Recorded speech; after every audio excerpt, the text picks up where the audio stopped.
Navigating the Digital Jungle with Sue Atkins and friends. Hello, welcome to Navigating the Digital Jungle with me, Sue Atkins, parenting author and broadcaster, and I'm delighted to be here today with my friends Angeline Corvaglia, creator of Data Girl and Friends, empowering young minds with online safety and AI literacy videos, games and educational materials, and Tara Jones, an experienced deputy head and EdTech consultant who works with families and schools around all the tools and interventions for a healthier, more purposeful phone use. So, we're here today, as usual, to guide you through the digital jungle.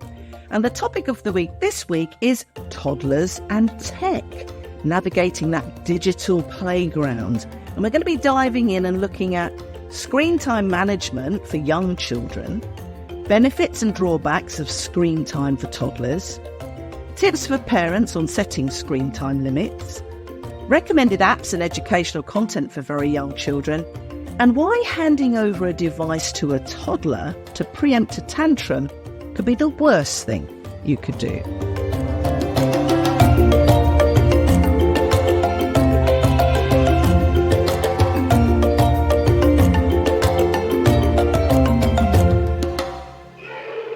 So as I say, today's episode is all about early tech exposure for toddlers. What can its benefits be? But of course, as we know, it does come with several potential downsides. Now, I was talking on LBC this week to Ben Kentish about the news that the Scouts waiting list tops 100,000 as parents are trying to help lockdown children develop self-esteem and social skills.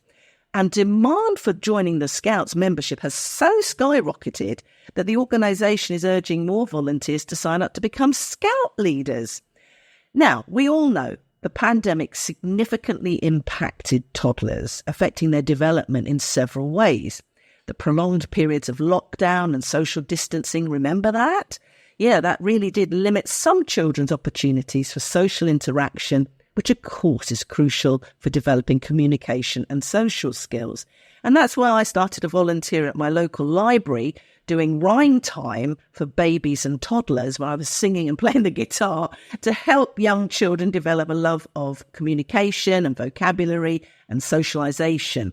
All those things that some toddlers, not all, missed out on. But play is the way, as I've said before and will say again. It's a really vital tool in lessening the developmental setbacks caused by the pandemic for toddlers, and through play and engaged activities, we can really help them come back from that. Don't panic if your child was growing up during those pandemic years. Their social skills and communication can be encouraged and developed. They can learn all these wonderful things through play.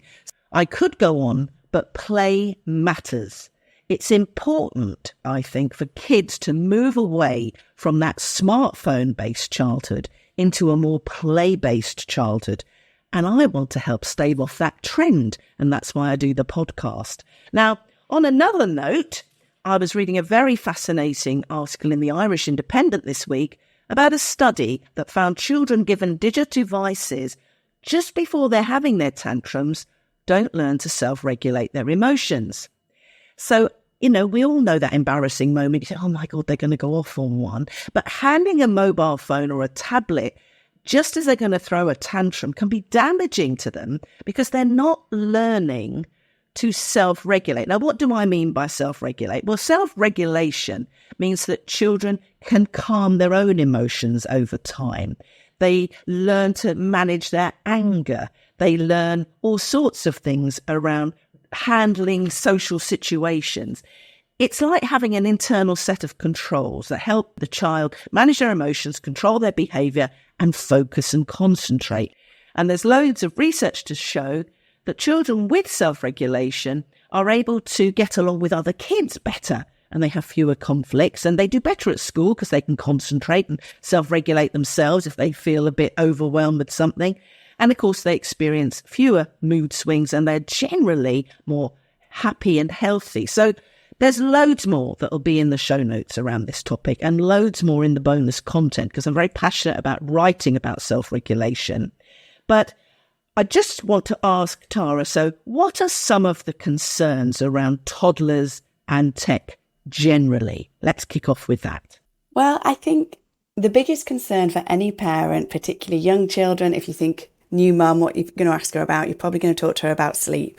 And this comes up time and time again. It's that big concern around sleep and making sure our children are having quality sleep. And a major concern is that excessive screen time can interfere with sleep. We know that as adults, don't we? Of course we do. But it's that blue light. It's emitted by screens. It can disrupt the production of melatonin, and that's the hormone that regulates our sleep. So it's going to lead to difficulties then in falling asleep. And that in turn is poor quality sleep. So crucial for toddler development.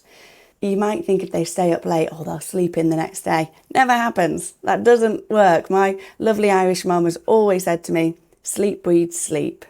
If your children are getting good sleep, then they're going to sleep better. And poor sleep can affect mood, behaviour, sort of the overall well-being of your toddler. So I think that sleep really does need to be a concern, and that's why most advice and most research out there will certainly talk about those crucial hours before bedtime, ensuring that that's a very relaxed, calm, that's your time for your stories. Really, we don't want any of that blue light anywhere near our young children during that time. And of course, too much screen time, that's going to lead to decreased physical activity, also essential for their growth and for their health. So it's not rocket science, that part. How can we make sure our kids are getting a really great night's sleep? Let's look at social skills, Angeline. What are some of the impacts on toddlers' social skills and tech? Well, toddlers learn social skills mainly by interacting with the people around them. They observe and imitate adults and peers. And through play, what you've said quite often, they learn about sharing, negotiation, empathy. Interactions with parents and peers are an important part of learning social skills. It helps them learn the social norms, communication, emotional intelligence. It also shapes our behavior and understanding of diverse perspective. So interacting is everything. Wow, quite a lot. It is, isn't it? I am a parent of a child who was very recently a toddler, so I'm very aware of the fact that we're all exhausted and it feels like a screen or your sanity. I get it. I've been there. Yeah. It's just important to remember that when toddlers spend too much time with screens, they miss out on these opportunities to develop crucial social skills. They simply can't learn nearly enough through a screen or a device compared to the interpersonal interactions. And there's a risk that they'll miss out. Yeah, it's a passive thing. If a child's sitting there for ages, you know, that's lovely. They're nice and quiet and get on and eat, do the hoovering or, whatever I'm doing. But actually, it's very passive. They're not interacting. They're not learning social skills or, negotiations or just being engaged in real life. Yeah. So there's so much, isn't there, going on with it? Well, passive is important. I'm glad you said that because as we've said a few times, Tara says it quite often, that you can active screen time. Like my parents are in the United States. I'm in Europe. My daughter spends a lot of time on screens talking with her grandparents across the Atlantic. So that's not passive screen time. It's different. So that is a very, very important thing to think about, whether it's passive or active. The American Pediatric Society actually says, high quality content, but for children younger than 18 months, avoid the use of screen media other than, like you've said, video chatting. It's fantastic for connecting across the ponds, isn't it? It's amazing. But they've got to be age 2 to 5, the recommendations, and there are sometimes recommendations for a reason. I know we've talked about research, but they suggest that limit screen time to just 1 hour per day for high quality programs with toddlers aged 2 to 5 and watch it with them, because then you can interact and talk and ask a question or laugh with them. So it's not passive, it's a bit more interactive. So the show notes will have all of those recommendations and guidelines for you. I won't sit here and read them all out now. But ensuring toddlers have plenty of time for unstructured play is the antidote, in my opinion, to these passive problems. So let's discuss language development. How can excessive screen time impact a toddler's language skills, Tara? Really good question. And I think as educators, we're starting to see, we are seeing the impact post-COVID and our young people, how their language has been developing as they're starting school. And there is lots of research in this space that shows that toddlers who have spent a lot of time in front of screens, they tend to have delayed language development. And this is because interactive conversations with parents and with caregivers, they're much more effective in promoting language skills than passively watching a screen. And that word passively is really important. We talk about it a lot. I think we'll dive back into this later in the conversation. But it's that engaging in back and forth dialogue where the child's encouraged to respond, to express themselves, to try out that new language. That's so crucial for the language acquisition. And then there's attention and concentration issues, isn't there, Angeline? I mean, another concern is the potential impact on concentration. Like I say, how does early tech exposure affect these abilities? Well, I'd like to start out with something that's quite important to me that I've noticed ever since my daughter was very young, that in our society, a lot of the content that is aimed at young age groups is actually too much for their developing brains. Right. And they can actually become overstimulated by it. Right. Toddlers' brains are highly sensitive to external stimuli. So exposure to like excessive, fast-paced, visually intense media like flashy cartoons and loud sounds can actually overwhelm them. Even if it's written there that it's okay for their age group, it's simply overwhelming for them. And it's important as parents to be aware of that. And during early childhood, the brain undergoes rapid development and forms these neural connections. Obviously not an expert on this. No, but it's a really important point. This is really brilliant. Carry on. Overstimulation can actually disrupt this process, and that can affect the attention and emotional regulation and cognitive abilities. So that's kind of why it's important to be aware of this. Toddlers who are frequently exposed to fast-paced, highly stimulating screen content, they might develop shorter attention spans. They can become accustomed to this constant stimulation and find it challenging to engage in activities that require sustained attention, such as listening to a story or playing with a single toy over some period. And it can make it harder for them to focus on tasks as they grow older. You know, it makes it harder for them, actually. Sorry to interrupt you, but at school, because I'm obviously a former reception class teacher and deputy head and all of that. And there they all were. They're coming into school. They're not able to sit still to listen to the story on the carpet because they've been fast paced. And a lot of parents I work with say, they come to me and say, he's hyperactive. Well, actually, they're overstimulated. And a child that's overtired can't actually get ready for bed because they're just hyped up. And it's because of sometimes too much screen time or too much energy that's been given to them because it gets faster, louder, more colourful. So I think your point, really an important one for parents to think about if they hadn't thought about it before. Yeah, I mean, it's also important, obviously, child to child. I had a child who had sowieso challenge with attention and concentration, and she didn't have excessive screen time. So she just had that challenge.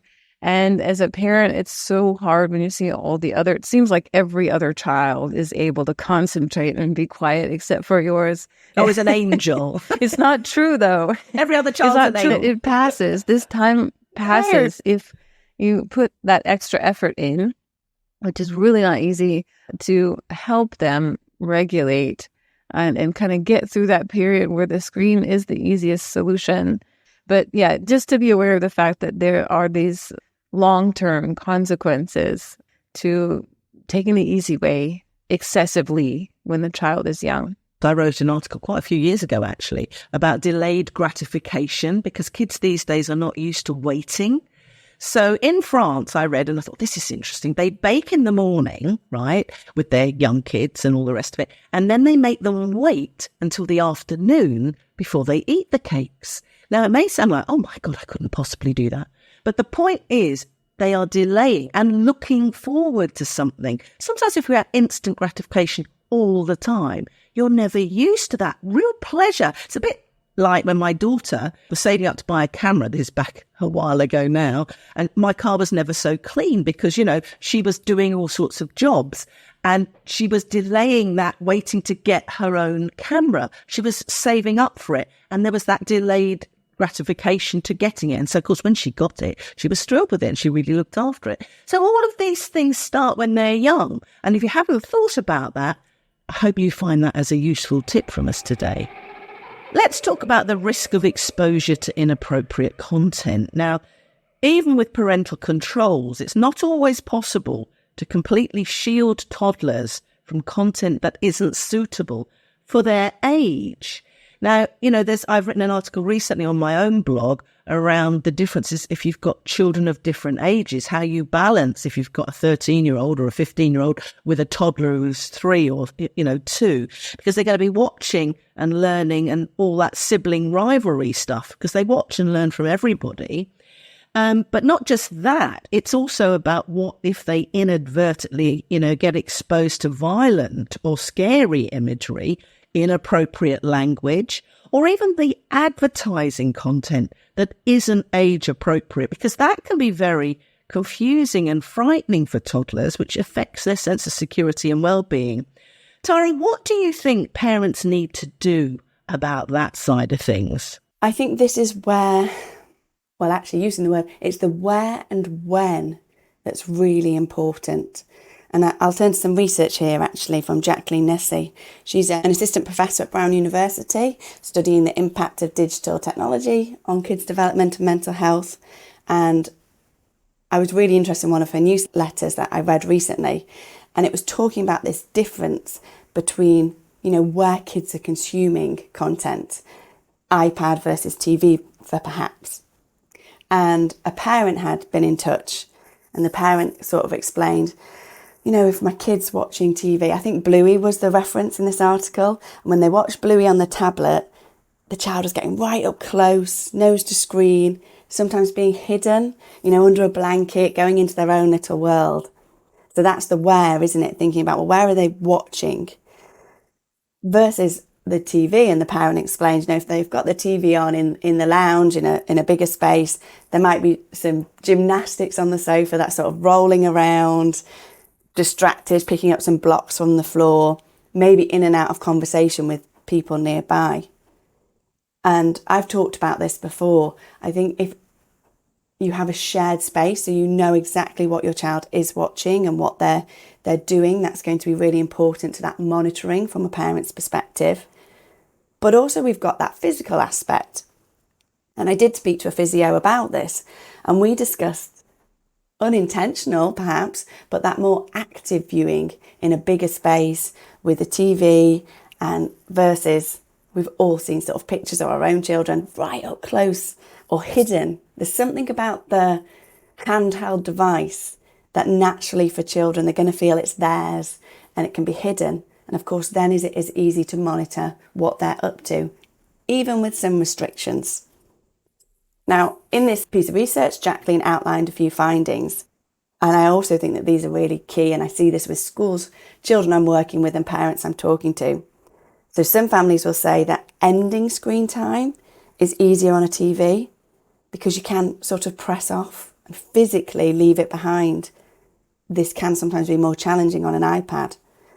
So an advice would be to designate a location in your house, if you do have an iPad, where that iPad lives, where it will be turned off, returns at the end of screen time. And you're going to have to be consistent here, really consistent in your approach. The content on an iPad, let's bear in mind, manipulative by design. It's persuasive technology that we're putting in our children's hands. And an iPad's more likely to have features like autoplay, AI, we're going to get into those suggested and related videos, rewards. If you watch the same program on an iPad, likely there might be like a rainbow that pops up or some stars at the end of that episode. There might be some gamification element.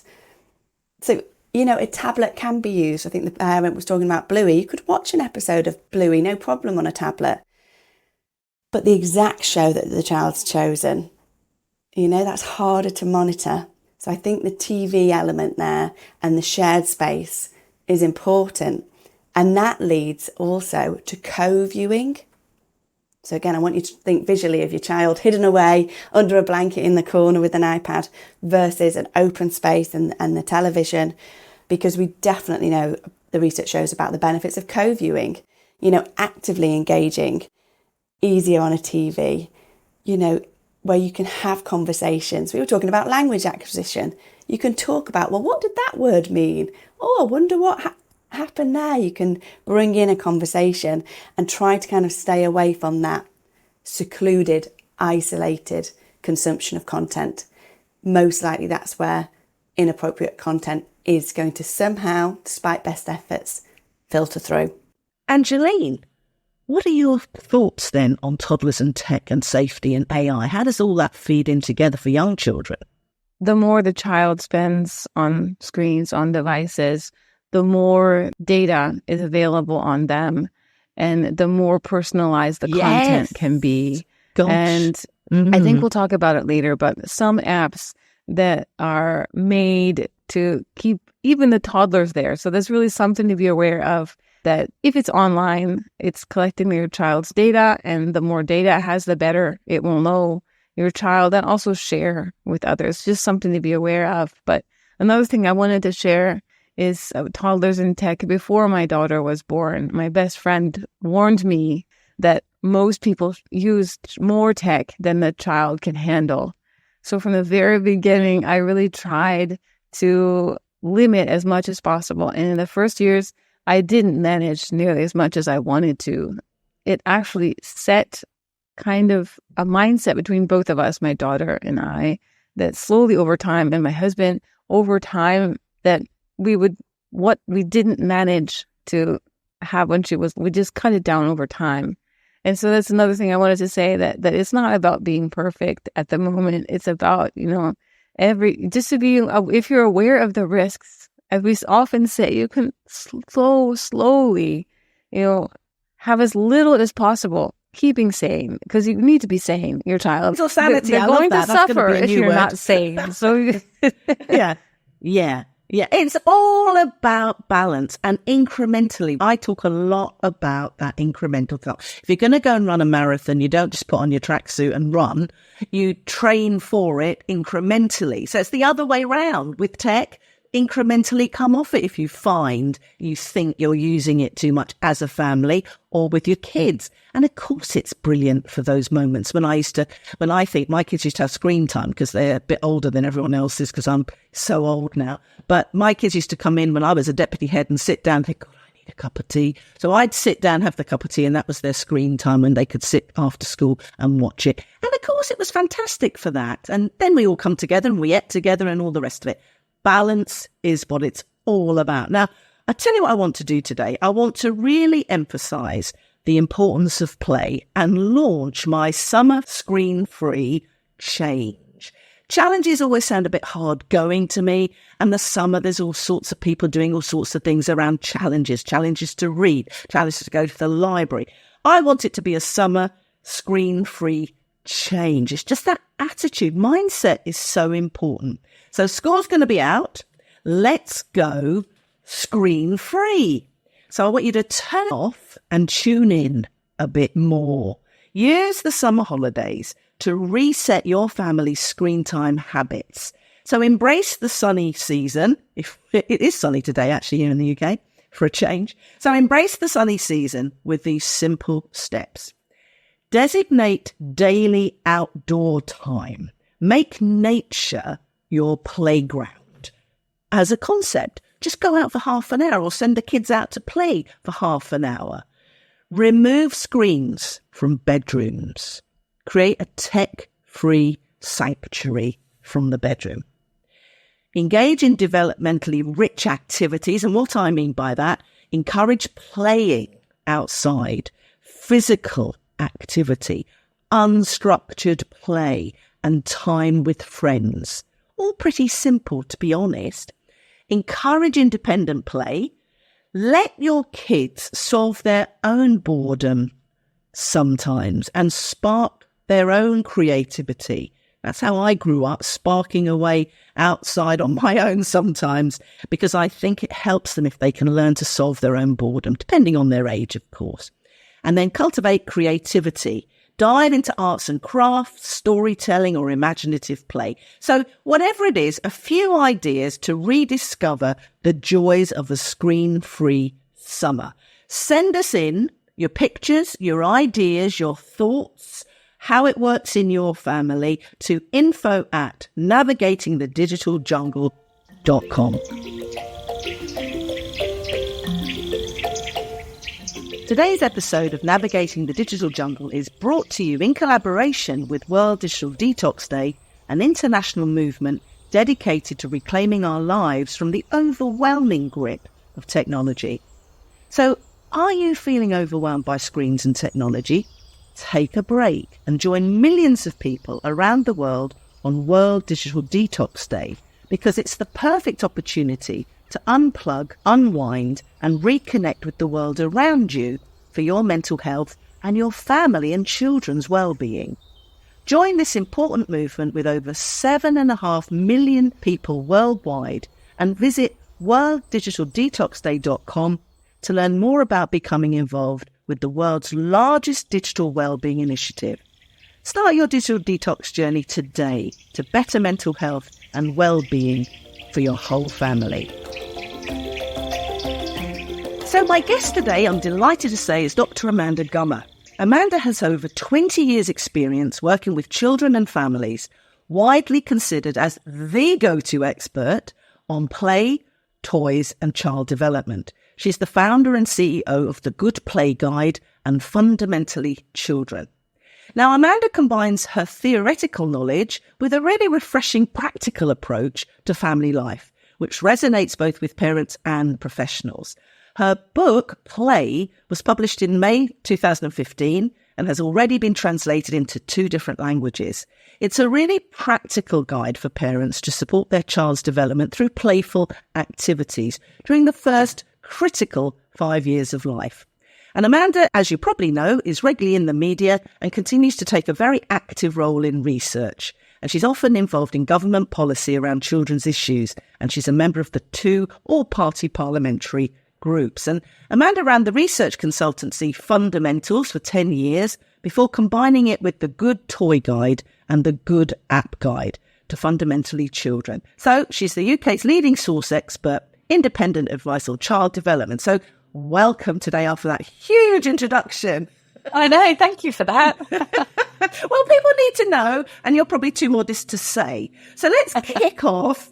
I'm very keen to get chatting about you because the campaign of the smartphone-free childhood has really captured the public's attention.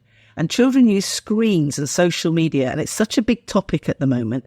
And I know that you have been increasingly asked about it in recent years, and it's something that a lot of parents worry about. Now, there's a lot of research out there, and I was talking to you before about Jonathan Haidt's book around smartphones and social media. So you're a great person to ask.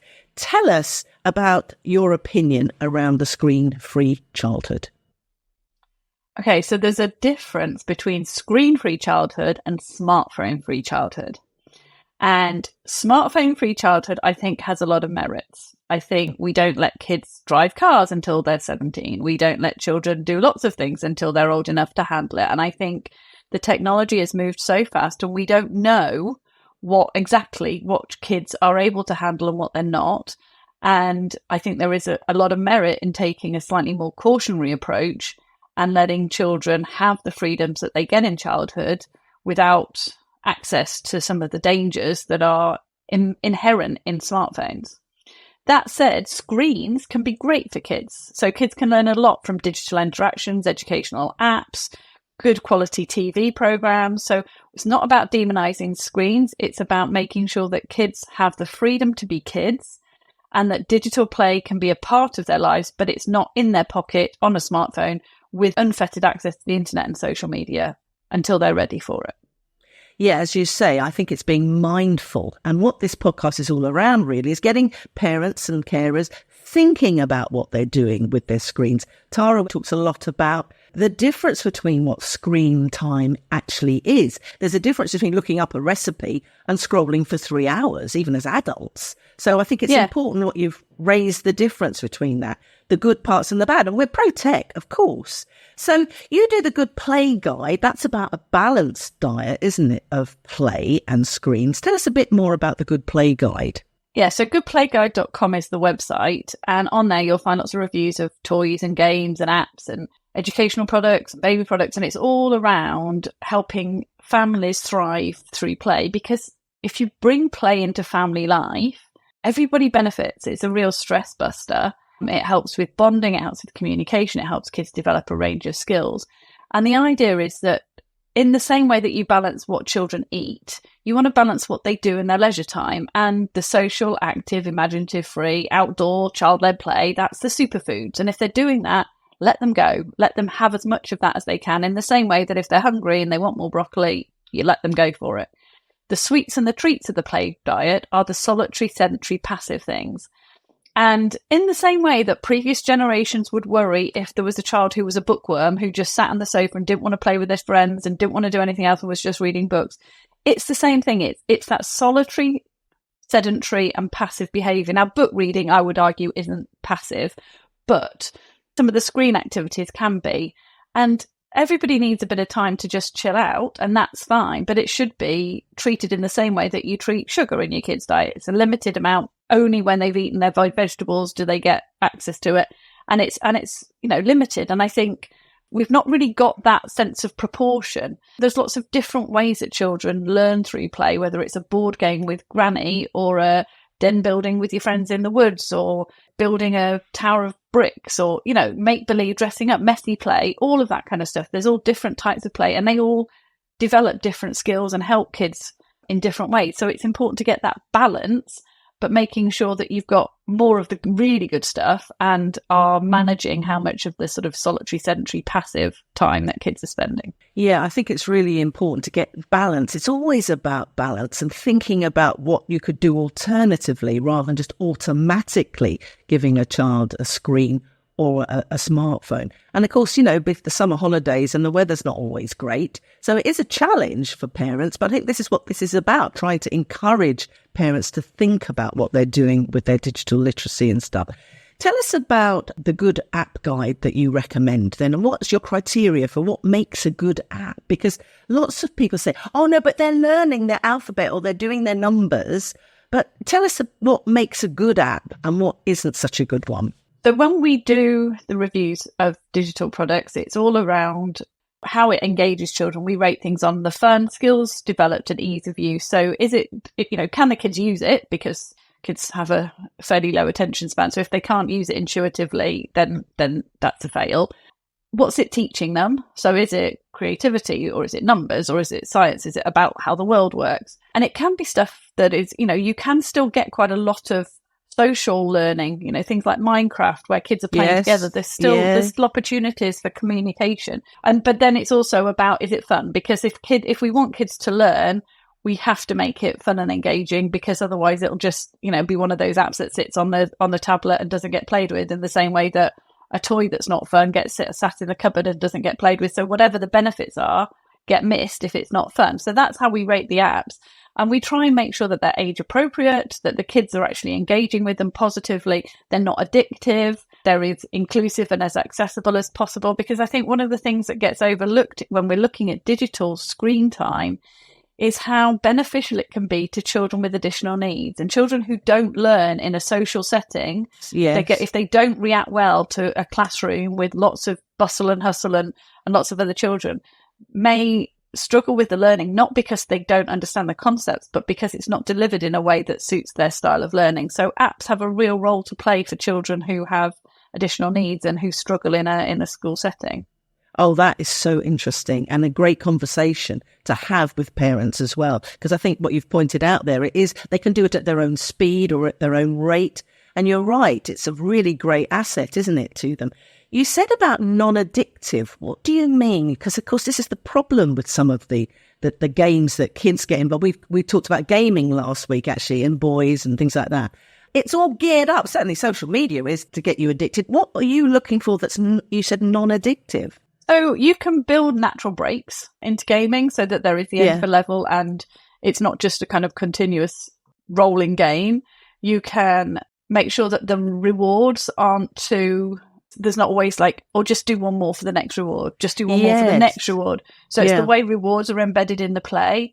And I think if it's sociable, then you've got that. If you're playing with friends or with your family, then again, it's less of you're less at risk of it being addictive. But I know a lot of parents who's come to me and they're like, I said the kids could have half an hour. I went and cooked the dinner, and 3 hours later, they were still sat in exactly the same position, playing exactly the same game. And the kids don't notice that time passes. Yes. And that's what we need to. So, even something as simple as having a clock on the game can be really helpful, so that you can set a timer, you can at least be aware of how long you've been sat there. So those kind of things can be really powerful. I remember doing that in the utility room with my daughter. Now, we're going back a bit before all of this really took off, but I had to have the clock. She had to sit in front of the clock. And I said, you've got from here to here. And she was always the one I had to go and say, just 5 more minutes left now. My son was much better at it. But just trying to manage it and having an ordinary clock even there is controlling it as, a bit. The younger the child, the harder it is. What's your view on all of this technology in toddlers? Because this episode is Toddlers and Tech. Talk about that. The WHO, the World Health Organization, has some guidelines that state that children under 3 shouldn't really watch any screen-based entertainment. And I struggle with that, because I think there are a lot of very hardworking parents who love their kids and do very good jobs with their kids, who sometimes just need half an hour to plonk the kids in front of the TV, in front of good quality. I mean, the BBC stuff and CBeebies is brilliant, and there's some really good quality out there.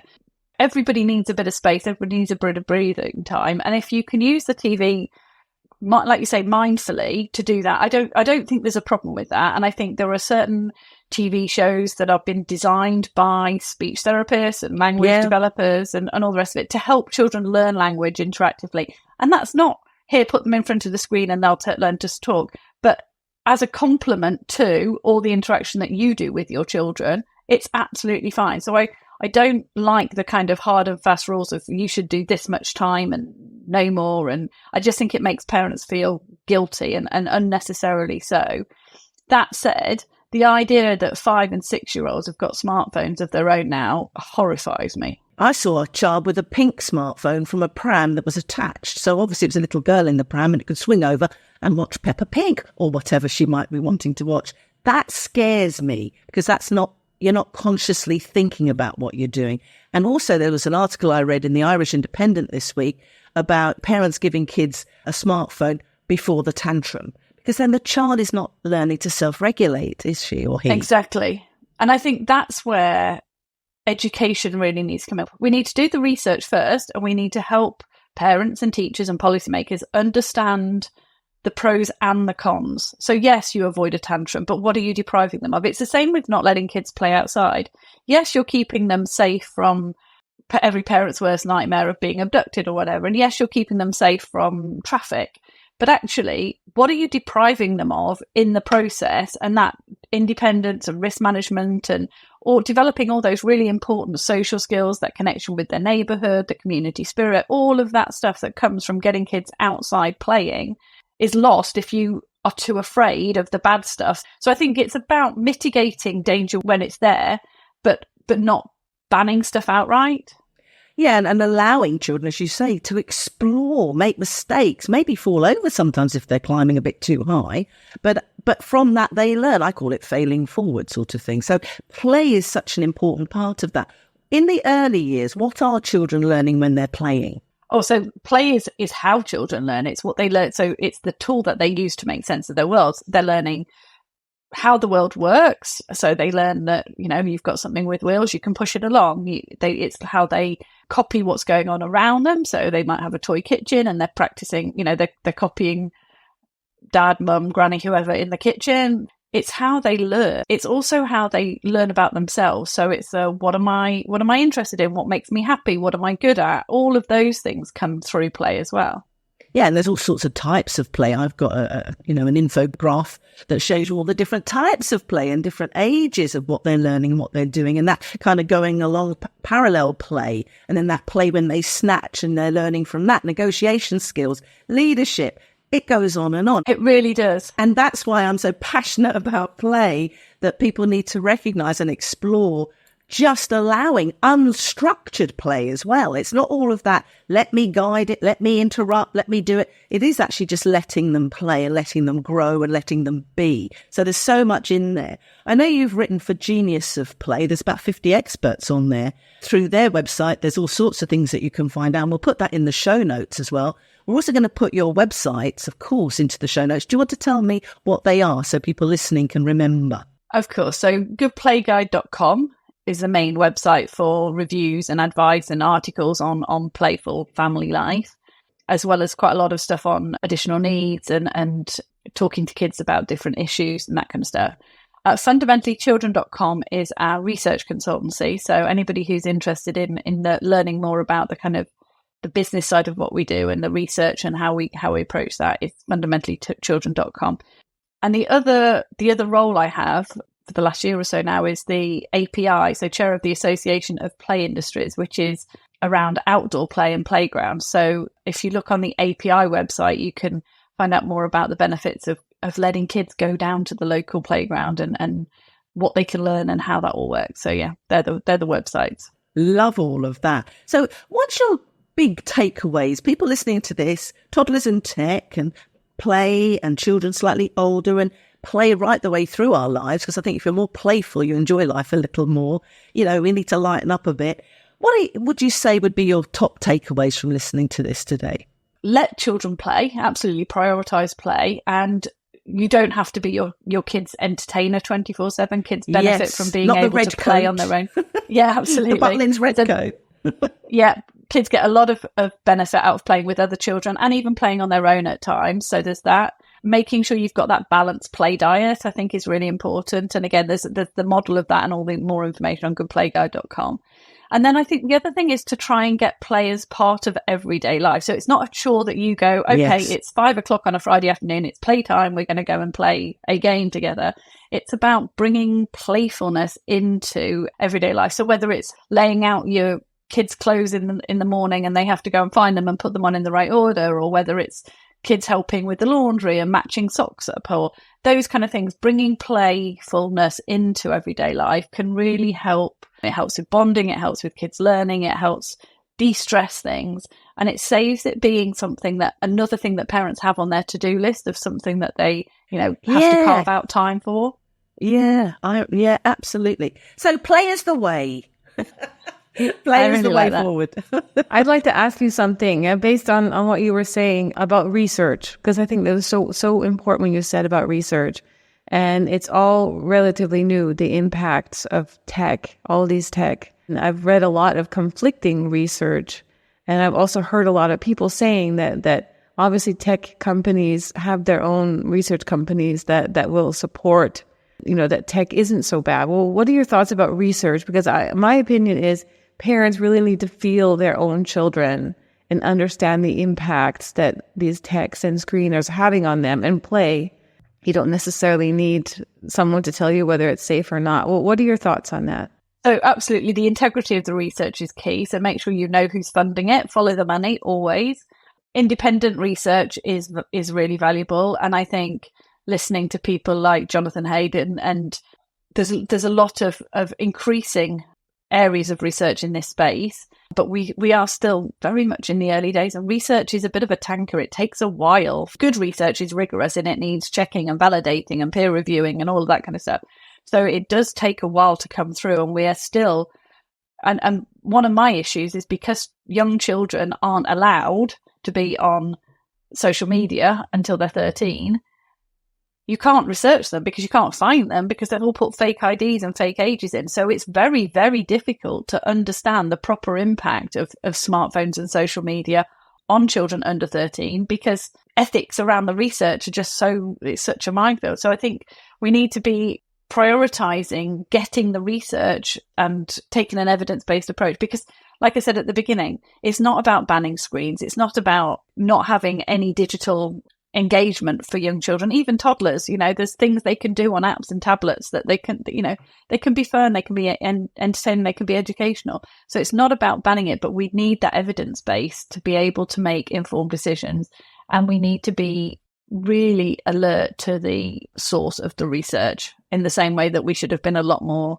alert to the research done by sugar companies in the 60s and 70s.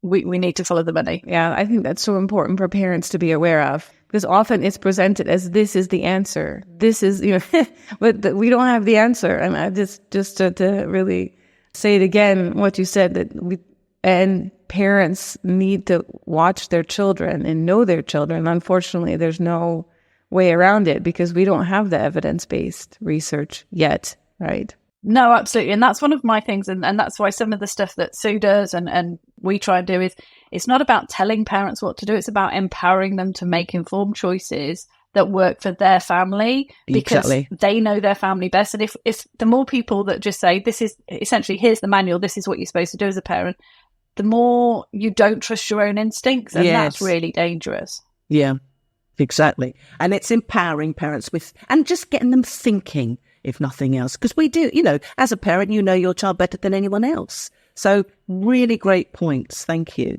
So thank you for joining us today. I know you're off on a nice trip to Prague. I think you said you were off to, but thanks so much for all that you do. And I've known you so many years, and I think it's so robust, all the research that you do. So go and check out all the things that Amanda does and offers to parents as well. So thanks very much, Amanda. Sue. Oh, no, thank you for having me. I've thoroughly enjoyed it. Pleasure. Listener questions. Right, listeners' questions, Angeline. Off you go. Tell us about that. Well, we've received some fantastic questions from our listeners. It's always great to hear what you think, what you want to know. So let's dive in and provide some answers. The first one, how can I prevent my toddler from becoming too dependent on screens? Well, I think many parents are worried about this. Here in Italy, we were 1 month into the summer holiday already. So you meet parents and often that's what we're talking about. Like, how are they managing or not managing? And it's very often about alternatives. So the best thing that you can do is just constantly look for them. Because if you think about screen time as a lack of an alternative, which really often is, because toddlers, children, they really usually prefer doing something else. But if they can't think of it, or they think that's the solution to boredom, that's where they're going to go and become dependent on it. Especially boredom needs to not be like nobody likes to be bored, but they need to, as you said, get over the boredom by themselves. So encourage a variety of activities. It's really crucial. Think of them together. Sometimes they'll have some trouble on their own. Build up over time. You can have a list. I've said that a few times. And make sure your has plenty of opportunities for physical play, creative activities, social interactions. I know it's depending on where you live, it can be easier or harder. Obviously, in the cities, it's not always easy to find a nice place to let your child outrun and be free. But there are possibilities. You can look for them. And as you said before, tech-free times and zones also make a big difference. Toddlers, young children, they thrive on regularities. If they know at a certain time in a certain place, there's no phone, then that's just the way the world is. So if you would set this in, meal times, bedrooms, as we say quite often, and engage as much as you can, really engage, get them interested in activities. And over time, I had a child that did not want to spend very much time by herself. It was extremely exhausting compared to other children. So over time, they learn it, if you put a lot of energy into it at the beginning. So just that kind of thing. Setting a good example. Yeah, I wrote about it for a minute. And it's a blog on my website if you want to look up or Google Sue Atkins for a minute. Because if you sit down with a young child, any child actually, sometimes they don't know how to start. So you sit on the floor or wherever you are, and in your head, you're here for a minute. And you get them started and you get them playing or whatever they're doing. And actually, you're probably there for a few more minutes than that. They love it because you're engaged. But then you step out and say, I've got to go and peel the potatoes, or whatever you've got to go and do. And that then means they're off on the play. You've started them off. So for a minute is a really nice little tip for young children too. We had another question in. How do I handle tantrums when it's time to turn off the screens? Now, of course, that's quite common, isn't it, as well? Tara, what's your advice? You've got a 3-year-old. What do you do? It's a tough situation. Many parents face it, dealing with the tantrum, perhaps, when it's time to turn off the screen. What strategies can help? Well, it's definitely a tough situation. Lots of parents face this, sort of dealing with tantrums. We mentioned earlier there about the timing of screens, and particularly I think later on our children are going to be tired. Of course it's going to be harder to negotiate, so you're arguably setting yourself up for a battle the later you leave it. And we're tired as parents later as well. It's been a long day and you're thinking, right, we need to get this wrapped up. But It's clear, consistent boundaries and expectations. With my 3-year-old, the times if we have been out and about or if it's been on the tablet and not the TV, I make him part of it. So I don't press the button. Warning, let him know that his screen time's coming to an end, and that, can you remember how to press pause? Oh, it's tricky that, where's the pause button? A sense of ownership for him. So he knows it will still be on him to draw it to an end. And he does not have this particularly often because we try to keep our cartoons I've talked about Bluey several times. It's great, but that comes to a natural end. We can press the big button and the TV's off. So whilst it's not toddlers, I am going to give this tip because it has been so helpful with my older children. 4 boys in this house. Some tech is live, particularly in a gaming environment, and this is classic or ripe for tantrums. So my 11-year-old, he will be gaming with his friends. He needs a very clear warning if it's going to be mealtime. 15 minutes, I'll let him know. And then he may have gone into a live game. Imagine for a minute, so we're in the middle of this podcast, or you're doing an email, or you're doing work, and you're right in the throes of it, and your partner or somebody comes in and says, dinner's ready, and slams your screen shut. You'd be so frustrated because you're in the middle of something live. Of course, that's going to lead to friction. And this happens a lot with the parent-child balance. Like I've said, off screens. It's very different. They could be in a last game down to the final 2. And if you pull the plug at that moment, it's going to cause a tantrum. It will. If, however, again, you've got those clear boundaries, so my son will know he goes into the game. Sometimes the game's over and he'll appear at my side in the kitchen 5, 6, 7 minutes early, finishing getting dinner ready. Great. Every now and then he'll be a little bit late. Yes, that can feel frustrating. In the grand scheme of things, it's a few minutes. He knows the boundary. He was allowed to finish his game. He'll come and have his meal. And we have a calmer mealtime.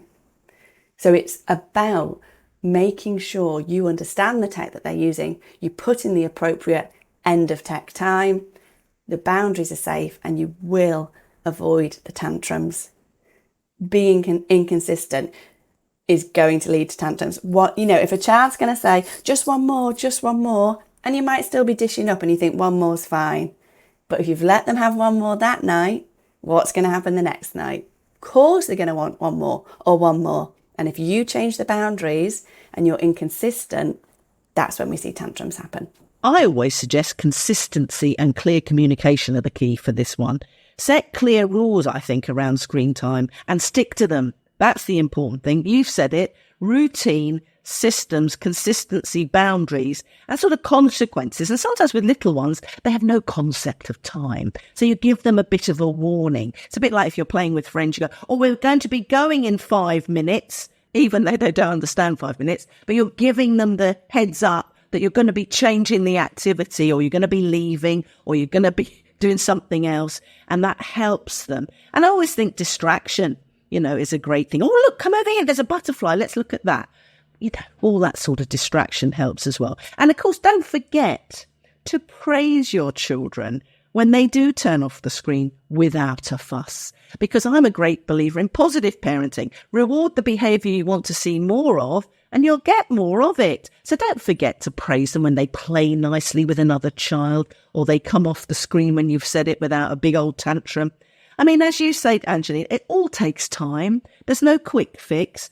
But with consistent practice, toddlers can learn to handle screen time limits much better. So I hope that gives you food for thought.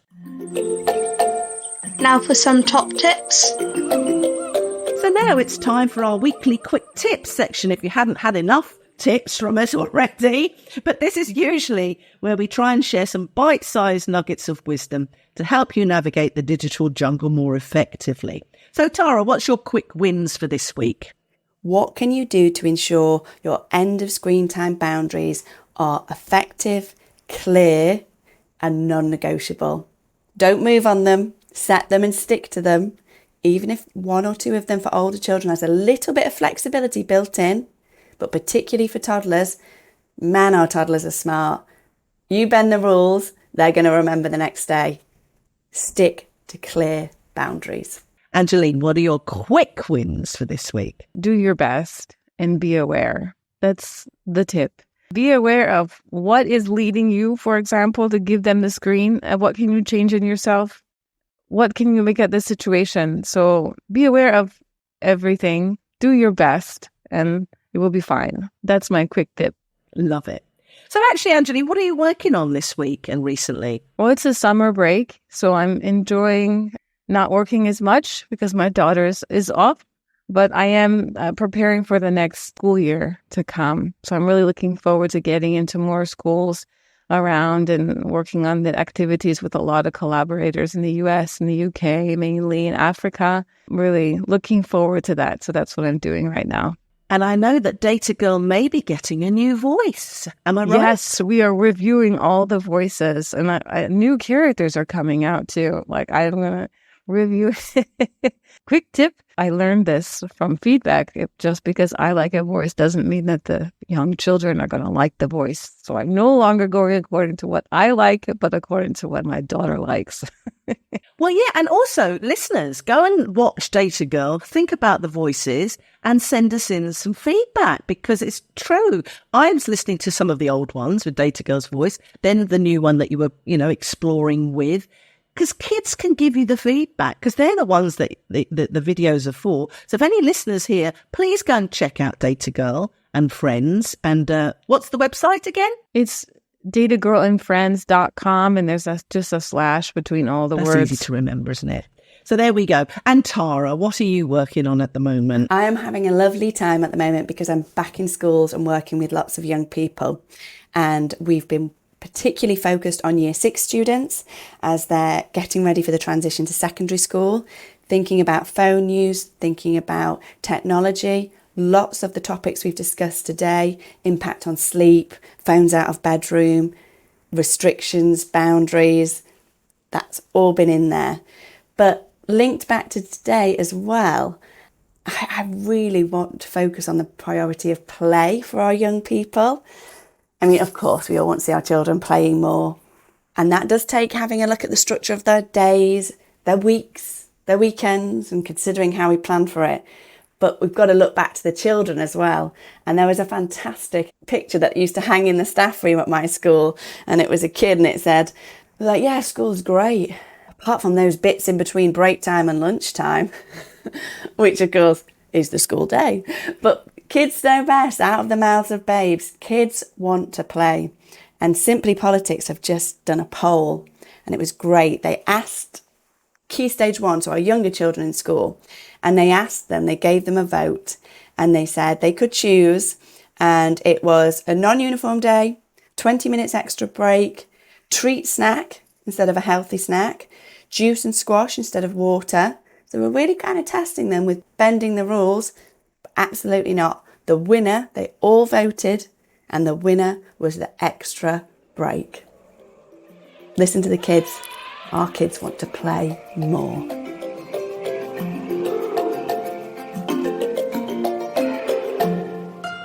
Navigating the Digital Jungle with Sue Atkins and Friends.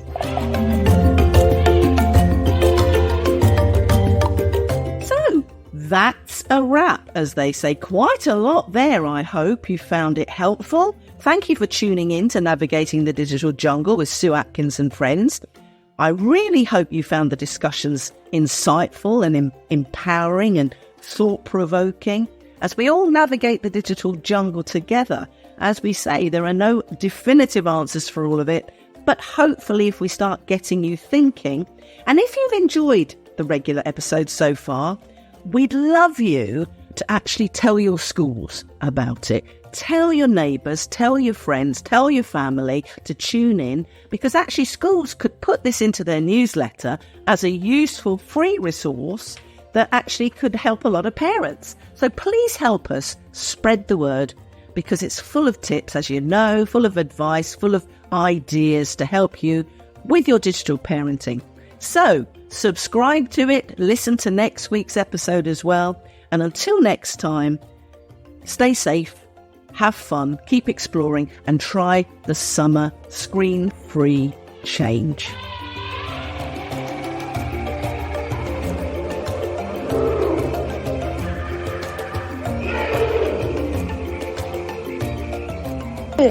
Yeah, Jim got out there.